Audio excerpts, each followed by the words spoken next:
जय सिया राम दोस्तों। एक बार फिर आपका बहुत लंबे ब्रेक के बाद में हार्दिक स्वागत है मेरे YouTube channel Y M wealth creation में। और आज हम वापिस अपना वीकली एनालिसिस स्टार्ट कर रहे हैं। निफ्टी, बैंक निफ्टी और पूरे मार्केट का हम वीकली एनालिसिस करेंगे। चार्ट का देखेंगे कि कैसे मार्केट चल रहा है, क्या मूवमेंट चल रहा है, कैसे मार्केट पीछे चला और अब अगले हफ्ते में किस मूवमेंट में रह सकता है, किस तरीके से रह सकता है, वो सब चीजों के अब ऊपर हम पूरा डिस्कशन करेंगे। तो सबसे पहले चलते हैं निफ्टी, बैंक निफ्टी के चार्ट के ऊपर। पहले एक बार चार्ट एनालिसिस करते हैं, उसके बाद में बाकी की चीजों को एनालिसिस करते हैं। तो चलते हैं निफ्टी के चार्ट के ऊपर। दोस्तों, ये है निफ्टी का चार्ट।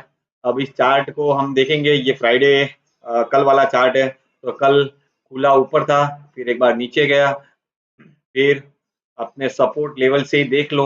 मैंने लाइन बनाई हुई है पहले से ही, डॉट टू डॉट यहीं से घुमा और देख लो कहाँ तक गया। तो अब इसको इसका ये कल तो घूम गया और कल तो इस तरीके से चला, लेकिन अब आगे कैसे चल सकता है, अगला हफ्ता कैसे चलेगा, उसके ऊपर हम डिस्कस करेंगे। तो ये देखो, ये है निफ्टी का चार्ट। निफ्टी का चार्ट कंटिन्यू इसी कंसोलिडेशन में चल रहा था। ये 400 से लेके 24,000 के बीच में, 24,000 से 24,400 के बीच में चल रहा था और कल इसने ब्रेकआउट दे दिया है ऊपर की साइड और ब्रेकआउट में क्लोजिंग भी दिया है। एक्चुअली ऐसा था कि नीचे जो हम देखेंगे तो नीचे में एक दिन जो क्लोजिंग दिया था 977 के लगभग, वो ब्रेकडाउन का क्लोजिंग था, लेकिन उसने लाइन के ऊपर क्लोजिंग दिया था, ये देख लो। लेकिन अब की बार जो उसने ब्रेकआउट दिया है वो उसके ऊपर ब्रेकआउट दिया है। तो ब्रेकआउट दिया है, अब कल भी अगर क्लोजिंग आ जाती है तो हम ऊपर की ओर जाएंगे। और अब हम ऊपर की ओर कितना जा सकते हैं, कल ब्रेकआउट तो ले लिया है हमने। अब ऊपर की ओर जो मुझे सबसे पहला जो गैप डाउन हुआ था बीच में, आज से 15 दिन पहले, 10 दिन पहले जो गैप डाउन हुआ था, तो हम यहाँ से ये जो यहाँ गैप खाली पड़ा है, उस गैप डाउन तक हम यात्रा कर सकते हैं। ये जो गैप डाउन है इसकी यात्रा हम जरूर कर सकते हैं, मतलब 700 तक हम जा सकते हैं। 700 का एक बार मेजर रेसिस्टेंट लेगा और अगर इसके ऊपर टिका तो फिर 855 और इसके ऊपर फिर तो नया हाई है। तो अभी फिलहाल के लिए एक बार 24,700 720 रेसिस्टेंट है, फिर उसके बाद में 24,900, फिर उसके बाद में 25,000 के ऊपर खुले नीले आकाश में। अब नीचे में सपोर्ट हम देखने जाएंगे तो सपोर्ट कहाँ है, तो सपोर्ट सबसे पहला सपोर्ट जो है वो तो सीधा सा 24,200 के ऊपर है और फिर नीचे 24,200 मेजर सपोर्ट है इसका। और उसके पहले मैं देखने जाऊंगा तो 24,400, तो 24,400 24,200 दोनों सपोर्ट है। 24,700 24,900, ये 24,700 मेजर रेजिस्टेंट है, उसके ऊपर टीका तो न्यू हाई है ही है, लेकिन माइनर रेजिस्टेंट 900 के लगभग है। फिर बाकी और कुछ नया कोई इंटरनेशनल कांड हो जाए तो उसका तो पता नहीं, लेकिन अभी फिलहाल लेवल ये दिख रहे हैं। तो ये हो गया निफ्टी।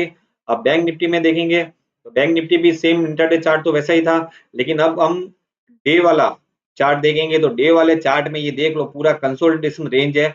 ये 50,800 से लेके 49,700, ये 1100 पॉइंट की जो रेंज है, कंटिन्यू इसमें ही up and down up and down up and down चल रहे। एक दिन ऊपर गया था लेकिन वहां पे क्लोजिंग नहीं दिया। अब तक इसमें निफ्टी की तरह क्लियरिटी नहीं है। इसमें एक बार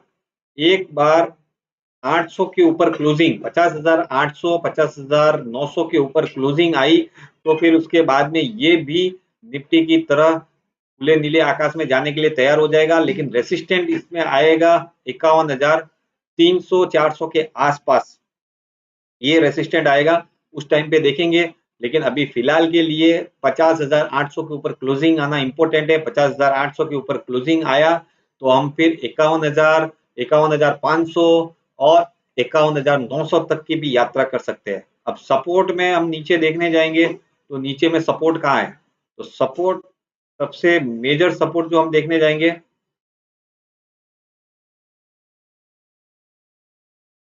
मेजर सपोर्ट जो 49,700 है, उसके बाद का सपोर्ट 49,950, 49,950।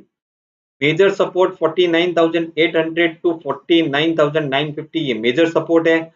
बाकी 50,250, ये दोनों सपोर्ट है एक बार के लिए। तो इन सपोर्ट को ध्यान में रखना। बाकी ये क्लोजिंग बेसिस पे ध्यान रखना। बाकी इसमें अभी तक ब्रेकआउट नहीं आया है, कंसोलिडेशन चल रहा है। हो सकता है हम 50,900 की यात्रा यहाँ पे करने के बाद में वापिस एक बार नीचे की और आए, तो इस लेवल को हमको अच्छी तरीके से ध्यान रखना है। अब हम आगे सेंसेक्स के चार्ट है उसको भी हम एक बार देख लेते हैं। सेंसेक्स का जो चार्ट है वो भी हम देखेंगे तो सेम एज इट इज चल रहा है और उस तरीके से ही सब मूवमेंट बना हुआ है। अभी रिसेंटली जो लो लगा है उस लो में इसने सपोर्ट लिया है 78,200 के आसपास से ये घुमा है। तो अभी इसने भी अपनी जो रेंज है उस रेंज का ब्रेकआउट सेंसेक्स ने भी दे दिया है, जो अभी इतने दिन से इसमें घूम रहा था। तो अब सपोर्ट जो है वो 80,000 के आसपास आ गया है ऊपर में। और अब हम ऊपर कितना जा सकते हैं तो 81,000 और 81,000 और 81,500, 81,500 के ऊपर खुला नीला आकाश। तो ये जो लेवल्स है इन लेवल को आपको ध्यान रखना है। निफ्टी, बैंक निफ्टी और सेंसेक्स।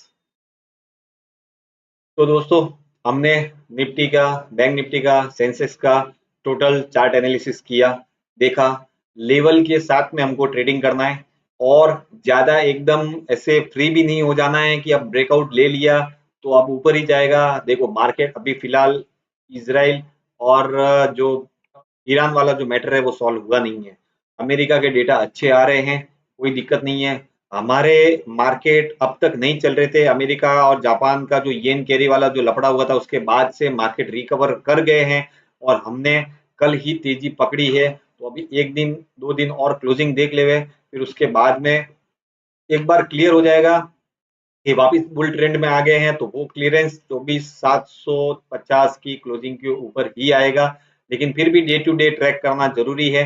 बाकी अभी फिलहाल इंटरनेशनल मार्केट देखने जाएंगे तो कहीं पे भी ऐसा कोई प्रॉब्लम अभी फिलहाल दिख नहीं रहा है। जापान का येन केरी वाला जो मैटर था वो अभी फिलहाल ठंडा पड़ चुका है।